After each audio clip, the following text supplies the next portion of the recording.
Rocker Pat here. Alright guys, another day in the jungle.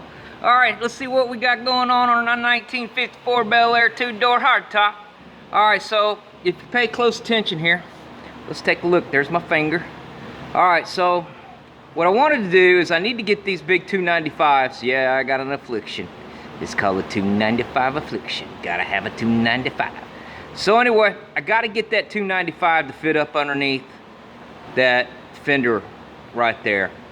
So without having to rebuild the whole rear suspension, what I thought I'd do is I'd just take this shackle bracket right here, unbolt it from the frame.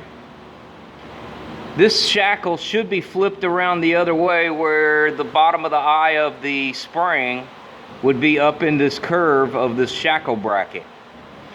So what I did was I found myself a piece of 2.5 inch square tube with probably what, 1/8 inch wall or something like that, and I took the bracket loose on both sides. They just bolt in, and it only had two 5/16 bolts. Those are pretty small. So I did that, and I flipped the shackles around the other way and flipped the bracket around, and this took me, well, it took me a little while because it kept popping back either one way or popping back the other way, and there's like a balance that it needs to be in the right spot, and it took me a little while to find that perfect balance where it doesn't want to spring back the other way and spring back the other way on me.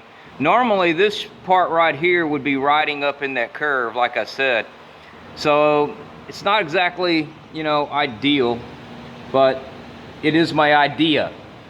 Yeah, y'all figure that one out. A lot of people don't get that one. So anyway, I don't have them welded in yet. These bushings are like really wore out, so I got to get some bushings ordered, and I may even end up extending these shackles out a little bit further, because I don't want to rebuild the whole rear suspension, and this is just my idea about how I can get it done, because what I want is 295s, 10 inch wide wheel, 4 inch back spacing to go up underneath this car, like we saw earlier when I had it on the lift, and the lift was actually holding it in place. But now it's sitting on the suspension where I want it. There's also the shock absorber. You can't really see it. Is a coil-over shock absorber in there, so that's kind of helped holding it up right now too, I believe.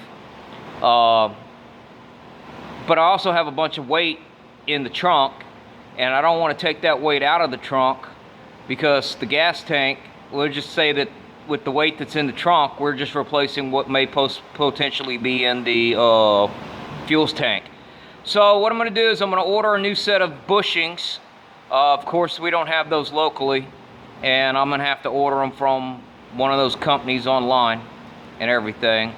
And I'm going to order a new set of bushings, and then I'm going to wait to weld these in place and all. But yeah, that's what I got going on the 54. That's the first thing I wanted to get done, was get these wheels up underneath the ass end of it, because in my book, the only thing that should have a fat ass in a man's life is his hot rod. Y'all keep rocking and rolling and rolling and rocking. I'm gonna keep grinding it down. Talk to y'all next time.